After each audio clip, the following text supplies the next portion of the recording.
This is where passion meets positivity and optimism. In a world where bad news abounds, You Are Solid Gold with Michele Lau celebrates the good in our lives and the beauty in the hidden gems around us. Welcome to You Are Solid Gold. Here she is, international television host and QVC jewelry expert, Michele Lau. Hi, everybody, and welcome back into another edition of You Are Solid Gold with Michele Lau. That happens to be me. I'm going to introduce you today to a woman by the name of Morgan Overholt. And I met Morgan a number of years ago. We were working together in Tennessee near the Smoky Mountains. And my first impression, Morgan, of you was that you were really bright and you were really friendly. And what I liked best about you is you were a tell it like it is kind of a woman. I like that a lot. I really appreciate how direct you are. And I remember one day, Morgan and I had a conversation. We were talking about how difficult it is actually to be social in a situation like where we were working, because we work crazy hours and it's a highly competitive market. And I asked her how she spent her free time, because like me, we had very little free time, she and I. She told me that she and her husband were graphic artists and that they were working on their side hustle. And it was really a passion for her, really a place where she felt a lot of value. And so one day, much like me, she took that giant leap of faith and made some major changes to her life. And I'm talking about a lot of changes. So by the time we're done today, you're going to get to know Morgan. You're going to see why I say she truly is a solid gold person and a solid gold friend to those around her. And in the few short years since I've known her, she's transitioned out of TV and she's turned that side hustle into not just one business, but two solid businesses. Morgan, welcome to the show. I appreciate it, Michele. And truly, I appreciate the very kind words. At the moment, my graphic design freelance is my primary business. We do about $300,000 of revenue per year. So I would say in the combined 4 years, we're a little bit over $1 million earned. I wouldn't say multi-millions yet, but we are certainly on track. Oh my goodness. Well, put it out there, right? You aspire Yes, and exactly. you achieve. So wonderful. Yes. Everywhere I turn, it seems like I'm also reading about you. I'm reading about you in a lot of different places. You've won and have been recognized in a lot of different arenas. Do you want to expound a little bit on that? I know it's uncomfortable to brag on yourself, but girl, you got to do it. I got no problem bragging about myself. That's how you got to get ahead in this world. That's the absolute truth. No, I mean, it's just led to a lot of opportunities. A lot of people have been really interested in hearing my story just because, as you know, it was a very difficult, atmosphere. It was a difficult job to have, quite frankly. Right. And I did what everybody has ever dreamed about doing. It's the kind of thing I'm sure that we've all daydreamed about, even those of us who love our job at some point or another. I rage quit. I mean, I basically rage quit. That's a new term for me. It's a rage quit. All right. So I get it. You get to the boiling point and it's easy to do there. It comes up like a simmer and then boom. So I understand that, but it's the push you needed to excel and to really move forward. Exactly. Right? And that's the story everybody always wants to hear, right? They want to hear about, because that's the thing everyone fantasizes about. They want to hear how in the heck that happened, how I worked up the nerve to do it. What was I thinking? And then, obviously, did it work out? And luckily for me, it did work out. And honestly, and that's what I try to tell other people. And that's a story that I do like to tell when I explain what kind of happened to me. I do not necessarily recommend rage quitting like I did. And I will tell you, I did have, full disclosure, a little bit more of a plan than I like to let on, because I had already told myself and told my husband that we were going to quit. I was going to quit that job within the end of the year anyway. So I did see it on the horizon and we did have certain things in motion. I just cut that short by about 6 or 7 months because I just, I couldn't take it anymore one day. But packing everything up just in and of itself and moving to a different city, and changing your life is really difficult. So let's start from the beginning. You and I worked for a home shopping network. Back in the day, not the one that you're at now, but back in the day, that's where we met. And I was just really stressed out, to be honest with you. As you said earlier, it was a lot of difficult hours, unpredictable hours. You weren't able, because you were literally we had the same time slot. I am preaching to the choir. And you would think that there would be some consistency there, but you never worked the same day. You couldn't plan anything. There were like blackout dates. And I woke up one day realizing that I hadn't even really seen my own family on any major holiday other than Christmas in like 2 years. Cause I worked every Saturday, I worked every holiday. I was the one that always kind of got pegged for that stuff, because I didn't have any kids, and they're like, just give it to Morgan. But, the thing that I think was, and to be we honest, I all want to kind of, interrupt you because some people might sit at home and say, well, that isn't that too bad. She was working this glamorous job. She was, in front of the camera. Millions of people saw her every single day. Right. Guys, it's not like that. Morgan and I both are under no preconception that we were movie stars. Okay. We knew what we were doing. We had a passion for it. So she's not wham, wham, poor me. What she's doing is telling you factually that the life we were living was A, unhealthy, right? B, unfulfilling. Right. And C, just not right. So it wasn't right. On. No, it wasn't. Yeah. And thank you for that too. Cause people are always like, oh, what a sob story. You had this super glamorous job. I understand, believe me. Yeah, it just wasn't a good fit, and that's the other thing I think we have to do. Cause I think a lot of times it does sound like you said, I complained too much about that job. It was completely real. Because, one of the reasons I wanted to do this with you today is there are millions of people out there that are staying in jobs that are unfulfilling to them and are not complimenting who they are and what they're about.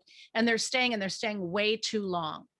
That's the thing that's really important here, because, on paper, I should be fine, right? Just like buckle up, buttercup, figure it out. But why would we have to do that with so many other options out there that you can go find the thing that actually works for you? And it's okay, by the way, to admit defeat. Like, it's okay to say, hey, look, I made a bad decision here. This was my fault. I'm sorry. Let's redo it. How do we fix it? And I think that's okay. But so many of us, we kind of get in our heads about it. We're ashamed. We think, well, I have to fix this by like doubling down and staying here, almost like the gambler's fallacy, right? Instead of just getting up from the table, we put more money down, we put more time in. We're like, but next perfect way to explain it. It is. It's perfect. Next week, I'm going to hit my goals, and next week they're going to say, good job. We love having you here. I mean, that's the kind of stuff that may never come, but you keep doubling down on all of your emotional investments and your time investments. And after a while, I just realized the stuff wasn't coming for me. And I had to start thinking, what will fulfill me at the end of the day? Like, do I have to make a major career shift? Do I have to, work for myself? What is it? And that was the whole journey that I had to go on. And that's what I always tell people too, because there's a lot that goes behind that while you're still in your job. Like, before you ever get to the point that I was at, just coming to terms with your own, with what you really want in this world and what you're really willing to risk. Like, for instance, for me, I knew when I entertained the idea of whether or not the grass could be greener on the other side, I knew the grass couldn't get a whole lot browner on this side. So I knew whatever it was, it had to be better than this. I knew I was at least worth this. And that was my starting point. And that gave me the faith to make that leap the day that I made the leap. See, this is the piece, Morgan, that a lot of people miss.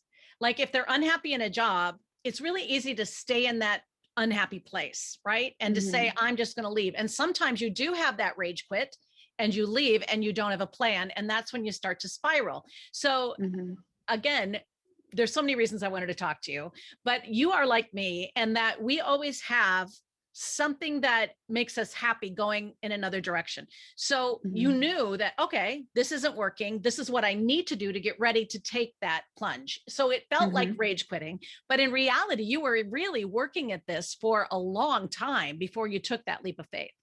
Yeah. I mean, I basically spent almost the entire year of employment when I was still working there, coming up with an exit strategy. And I would definitely say some mornings I was much more keen on the exit strategy than other mornings. I was still very much on the fence, like, it's like breaking up with a boyfriend, right? It's like angel devil on your shoulder. Yeah, it is like, it's almost like breaking up or any kind of a toxic relationship, to be honest with you, because you tell yourself it'll be okay if you stay, and then you're like, it's really bad, we need to go today. You have that constant internal battle with yourself until one day the angel is getting more airtime than the devil, and you're like, okay, I do need to do something here. And that's basically particularly hard for you. And I wanted to honor this in you today because I'm one of the few people in this world that can relate to this.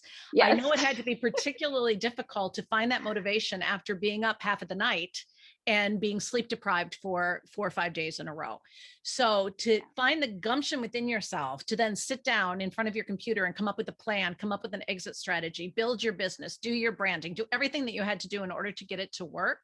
I really want to honor that, because that is the kind of grit that is going to make winners in this world, you know? And so I'm really happy to see your success, and I cheer it on here, even if I don't say so all the time. I'm Thank you're just you. incredible. Well, no, and same to you and everything that you've accomplished. I mean, you know, and that was honestly one of the other things that gave me the faith to take the leap, is women like yourself. Because it's a common misconception, and we've really talked about this a lot too, I think, in the home shopping industry, especially when you see people kind of come and go, and they call it the revolving door at certain networks and stations. And I always read, I do the thing we're never supposed to do. I read all the troll comments on the internet, you know, about ourselves, horrible things. And you're like, oh my God. But they always think that we hate each other, like the women hate each other, No, or we're we being don't. catty and all that stuff. And it's never, ever been the case. In fact, I was inspired.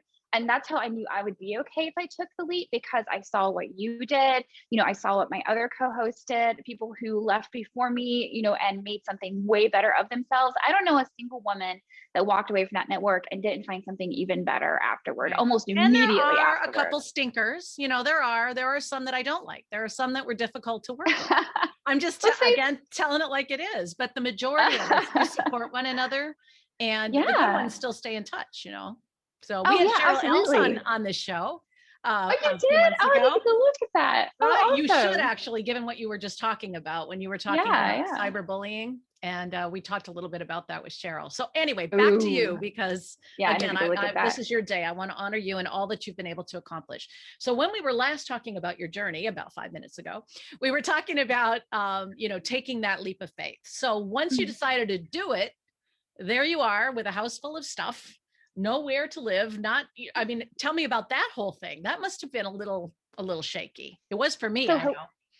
So hilariously, like what you were saying earlier with the lack of sleep, when I rage quit, I was actually at the end of a 9-day straight where I had a single day off in 9 days, and they were all overnights, and they're mostly like 2 show blocks. So it was 4-hour blocks on air at a time.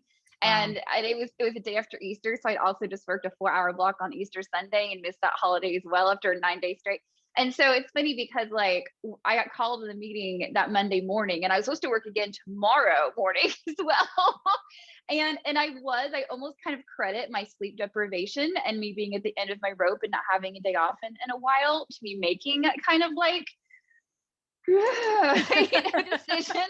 Yeah. Because when you talk about having a house full of stuff, like we were literally in the middle of renovating. I remember at the time. And my husband, who had no idea I'd lost my mind in this meeting, was literally having like a brand new tub install at our house because we were trying to like renovate to sell it, you know, in the coming year. And so he's literally blowing up. I'm in the meeting where I've just quit my job, and he's blowing up my phone because he thinks I should be like on my way home and like helping out with the contractors and all that stuff. Meanwhile, I'm just like, YOLO, I don't need his paycheck.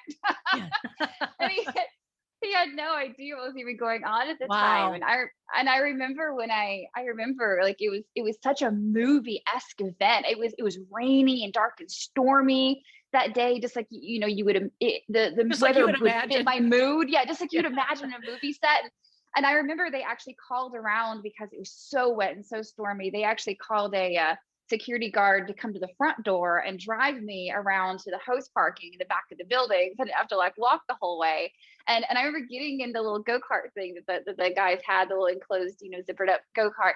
And he goes, well, how are you doing today? I said, I just quit my job. And he goes, what are you going to do now? I was like, I don't know.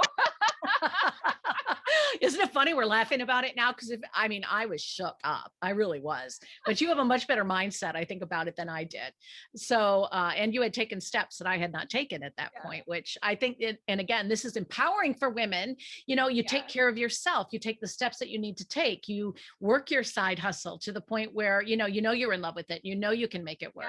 Yeah. So you pulled around, and I've had that moment too, where you had to address the hubs and you had to say, hey, guess what? I'm going to be home tomorrow. How did that go? Oh, no, I was actually so jovial, by the way, and I won't say her name, but it was one of the top hosts at this network. I actually ran into her on the way out. She's like, hey, Morgan, how's it going? I was like, I just quit my job. I did the same thing. And she laughed. She started laughing. She's like, oh, you're so, I said, no, really. Oh my gosh. That's how jovial I was. I think I was in denial when I actually pulled the plug. But no, I show up back home, and like, I was like, So, funny story, and our house is still full of contractors who are working on Funny the story. bathroom. Yeah, and I'm like saying it in front of the contractors who are probably like, we're not getting a paycheck, are we? We're not getting paid for this. Like, so I just quit the job. And I was wondering if you wanted to go have margaritas at lunch today. Oh my gosh. And knowing your husband, I know about this much, but I can imagine him saying, okay, let's go. Yeah, exactly. And that's exactly what he did. He's the absolute saint. He was part-time contracting at the time. He's actually a computer programmer. And he was doing part-time contracting for the government. And so his schedule was already very flexible. And so he's like, sure, why not? Let's go have some, it was technically my night because of the hours I work. Midday margaritas for him, end of shift margaritas for me at 11 a.m. And we kind of said, hey, look, that plan we were talking about, we need to bump all that up by like 6 months now. We need to do it now. Now, luckily, here's the really great thing. So I've always been a freelancer on the side. I mean, from the time that I was 18 years old, I have always had a passion for, Photoshop and graphic design and that kind of stuff. I just had no idea that you could make money doing it. I was certainly not the household I was raised in. My parents wanted me to go into medicine of all things, which I would really suck at, by the way. So like, I don't know where that comes from, but I mean, I had to give myself one COVID test this year and I nearly passed out. They were like, here, you do it. I'm like, That's funny. I don't know. It would not have happened. I mean, they wanted me to have a normal job. The home shopping thing was already out in left field. Like working for yourself as an artist, not happening. So that was not something that I thought that was going to, be something that was doable. But over the years, I had been making a fairly consistent income, basically on accident from that side hustle. In fact, when I was in college, I was consistently making, without even really trying, $300-400 every month, which doesn't sound like a lot, but it's a lot when you're in college. College kid. Absolutely. Yeah, without really trying to find customers. And then, all through the home shopping stuff, from the time I was selling coins to the time I was selling jewelry, I was always doing that on my off time, doing a little bit of graphic design. Most months I brought in a minimum of $1,500. The month before I quit that job, I'd actually made $4,000 that month from just graphic design. And it's hilarious because that was the exact amount of the paycheck that I had taken home in the same amount of time from my full-time job. And really that gave me the real, gumption to be able to say, hey, look, I think I do have another way of making money. I don't think I need to be here doing this anymore. This isn't a great fit for me. The term I used was my heart is not in this anymore. And that's honestly what I think gave me the faith to walk away. My husband, the nerve to not murder me because he knew I was already capable of making money and I had that proof. And that's the thing I always tell people: if you are considering leaving your job, do have some kind of a backup plan. Like, it's great for me to talk about my rage quit story. But I mean, really, I knew I was capable of making money. I already had somewhat of a business plan. I already had my branding in place. I just updated my website because it was part of my exit strategy, so I already had certain things in place. I already had contacts in place and contracts and clients. And so really all I had to do was reach out to all those existing clients and say, hey, I'm all yours now. Like, let's do this. Wow.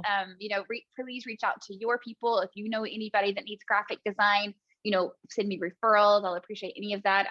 I joined every online marketplace that was available to list my services and try to drum up clientele. I mean, I hit it hard because I just convinced myself whatever I was going to do, I was not going to return to a situation that I felt was very, very bad for me. And I knew I had to make it happen for myself. So and that was the motivation that I had, and it's all that I needed. I had the women that went before me that I saw made it okay, and gave me the faith in myself to do that.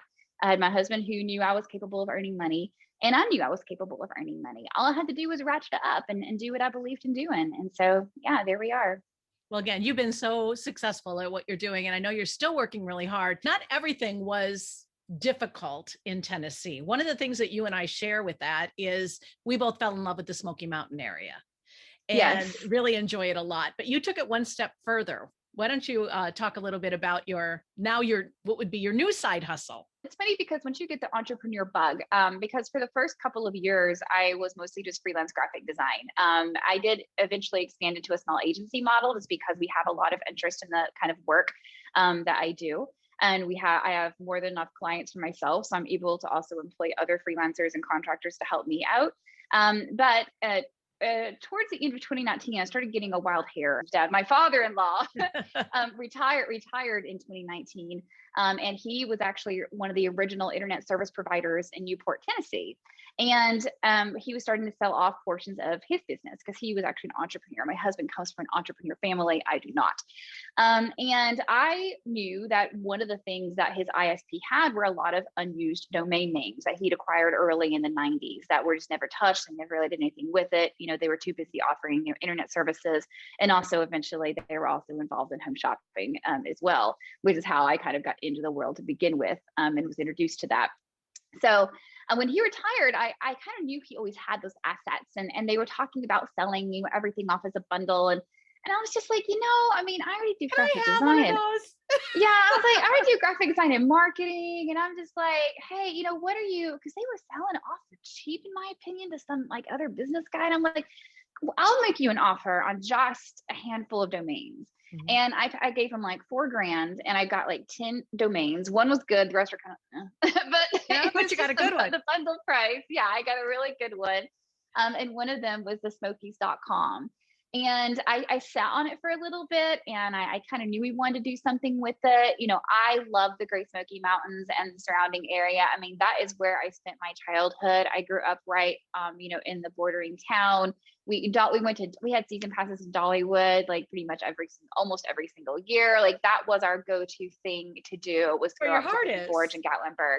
Yeah, I mean, it still makes me happy when I go up there today. Like I'm taken back to the best moments of my childhood. I mean, I get on the Parkway and even though you're half the time you're staring at, red brake lights on the Parkway because traffic is a nightmare, I just stare at mountains. It just makes me happy. It's like my happy place, Yeah. And so I just kind of thought that surely there's something that I can do there. Well, we put this a basic website up in 2019 without really much of a plan, just to kind of like have something on the domain name. It didn't really do very much. And we announced it on social media that we'd be doing something in the near future. I call it a soft launch today. Yeah. It wasn't till the shutdowns actually in 2020 that I had a little bit of extra spare time on my hands. I was one of the lucky ones because in freelance graphic design, at least for mine, I didn't actually experience a huge shift or a huge lack of work, but there were definitely a couple of weeks of uncertainty that I wasn't working quite as many hours as I'd been used to. And I was like, all right, look, we need to go ahead and do something now on the Smokies.com, else we're not going to do anything with it. I started thinking, all right, so I'm a businesswoman. I know how to sell things. Like I know how to get in the mind of my customers. What do we need to build here? What do we actually need to make, to get eyeballs on this website? Because I knew an audience was key, right? We know from the home shopping world, the number one most important thing is identifying your audience, and knowing who you're selling to and knowing what they are looking for. And so that's really where I started with the blog. It's amazing actually how much you can take from home shopping and apply in every other facet of your life. Totally agree. It is crazy. Mm-hmm. So that's where I started. And one of the things I noticed at the time, because there were a lot of blogs about the Great Smoky Mountains and nearby attractions, that one of the things that they were all doing during this particular time frame, because remember we were in the shutdowns, is they were just kind of in a standstill. They weren't doing anything. They cut off their advertising. There were no attractions or anything to cover. Wow. They felt like there really wasn't anything to write about, because they were all very frou-frou, like what's going on all the time. It hurts me a little bit, having grown up in the advertising business, which is before I got into shopping, I was into advertising. I mean, that's exactly the time that a company should be reinvesting in itself. So enter Morgan. Yes, your timing was perfect. Yes. And that's exactly what I saw. And so I thought, okay, like we have no competition right now. Let's go for it. And let's also write about topics that nobody else is writing about. You and I both know that East Tennessee, especially in the Great Smoky Mountains area, at its heart is a very small town. Mm-hmm. Sure, they do $1 billion a year in tourism revenue, but there's not even that many people that live, in Sevier County. And there's certainly not, a big, massive, maybe they've got a couple little local newspapers and stuff, but there's no like massive media organizations. In fact, the biggest TV stations that cover that area are in Knoxville, Tennessee, which is like 40 minutes down the road. Right. So I knew that since I've got, I've got me, I've got my sister who's also a writer, I've got my husband as a programmer, we're all self-employed. So we can basically write about anything we want to. We can go after the stories. We can stay up all night if we want to do it. And that's what we did. We decided to start writing about things that were going on during the shutdowns that nobody else would write about. And we wrote about it in a way that the frou-frou blogs wouldn't even touch. We wrote about things that the newspapers couldn't get to on time. Like, for instance, we knew that they would, the newspapers go home at like 5 p.m. every single day, but half the news was happening at like 6, 7, not, 8, 9, midnight at night. Right. And we would literally get up in the middle of the night and be like, Ripley's Aquarium announces reopening, Ripley's Aquarium has new safety measures, here's what you need to know before you go. And by the time that our competitors woke up in the morning, like these massive news organizations, we already had the story because we were up. That was really smart. Very brilliant. Yes. Yes. And it's funny because even though we don't even focus on like necessarily that breaking news today quite like we used to, it got us that initial audience. And we grew our Facebook page. We had 400 likes at the time by focusing on the things that our competitors A, weren't able to do, and B, didn't want to do. We grew our page, I think in under 2 months, we had like 8,000 followers. Oh my Today goodness. we have, I think I was looking at this morning, I think it's something like almost 70,000 followers today. And we're just about a year. High five. Past that. High five. Woo! That is phenomenal. That's phenomenal. Yeah. Oh my It's pretty gosh. phenomenal. And we still, even today, even though our business model is constantly changing, because we still put the focus on the customer and the reader and what they want to read about. Like for instance, we don't look at what our competitors are writing about or the other blogs. We look at what people are Googling, and we write about what people are Googling. We write about topics that we know other people can't write about. Like, one of the most Googled terms coming into Gatlinburg, Tennessee, and you'll get a hoot out of this, and forgive me if this is like not an appropriate topic for your podcast, but one of the most Googled terms, because they just put up that was it called Tennessee Hemp Care when you walk into Gatlinburg, that big store. When people were Googling, is weed legal in Tennessee? And we saw that trend. None of our competitors, and the city is never going to write an article about that. So we wrote an article about that. We get constant traffic on that all day long. It's so funny from that one article. And we could do, if you're game for this, this is interesting to me. If you are game, I would love to do a completely new episode, start fresh, and just talk about your blog, if that's possible. We could talk about absolutely. Sorry, I veered off too much in the blog. But not at all. I mean, I can totally see where people would really get motivated to maybe write about their favorite town or their hometown and to really share that with people. I mean, on this show, we do a lot of travel. We do a lot of like aspirational travel. You know me, I'm a very down-to-earth person. I'm not a person of means, but I love to see those fancy schmancy places, right? I love to visit all those exotic things. And so we do a lot of travel segments here. And I would love to do that with you if you're willing. Yeah. You're willing? Sounds good. All right. Mm-hmm. So the takeaways from today's show then have been, don't be stuck in the mud. Make a move. Yes.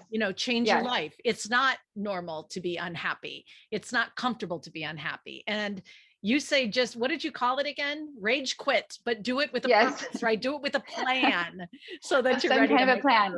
Yeah. Yes, exactly. Have some kind of plan in place. Do more of what I say and less of what I do. But also, like you said, just don't stay in a really bad situation. I mean, that's the thing that I tell people all the time. I mean, if you truly are in that bad situation and you know that anything be better than what you have right now, then you do need to start making plans to go for it. You only get one life to live. And I also like to tell people before we go, this is my other really big disclaimer, is that don't assume everything on the other side of that fence is going to be coming up roses all the time. It's just not. You're going to have downfalls. You're going to have pitfalls. That's life. No relationship is perfect. No job situation is perfect. Nothing in its life is guaranteed. And you need to know that going into it. But as a whole, you just need, there are better situations out there for you. If you're in the position like I was, where, borderline depression and feeling like I was isolated and not seeing anybody, so that's something to keep in mind too. No situation is perfect. Just think about, if what you're in is right now is truly intolerable, then that's when you need to start kind of thinking about making a major life change. Well, I wanted to honor what you've accomplished because it's been a lot in the last couple of years, but I also wanted you and I in particular to give people a push, maybe the push they need to go and make those changes in their life so that a year from now, you're not in the same spot and saying the same things are making you unhappy. Take charge of your life and make it better. Make it what you want it to be. Don't let somebody else define what you are or who you are. Don't listen to the outside voices. Do what makes you you. So Morgan, if people want to continue the conversation with you, maybe they have some graphic arts needs, how do they reach out to you? Oh, of course, several different ways. The biggest way is going to morganoverholt.com, and it's MorganOverholt.com. I'm also on all the social media platforms. I'm most active on Twitter. My handle is Morgan O Media, Morgan O Media. I'd love to connect with you there. I have a Patreon where I also offer small business advice and freelance coaching for any people who are looking to take the leap. So I'd love to interact with you guys. That's wonderful. And I'm going to invite you guys all to personally come over and watch the next episode, which will talk about your blog. Well, thank you very much for spending the time with me. You really are solid gold. And I feel like this was a little bit of an ambush interview because we just said, okay, let's do it. So thank you for being flexible as well. Yeah, no problem. All right. My favorite kind of interview. I know, right? Until next time, everybody, keep shining. And we'll see you with the next episode with Morgan. You're going to love it. Stay with us. Thank you for joining us on You Are Solid Gold. We hope that you enjoyed it as much as we enjoyed bringing it to you. Would you please subscribe, like, and share this episode? If you know of a person, place, or thing that is a hidden gem that we should feature on Solid Gold with Michele Lau, please submit it for consideration at hello@youaresolidgold.com. Now, get out there and shine.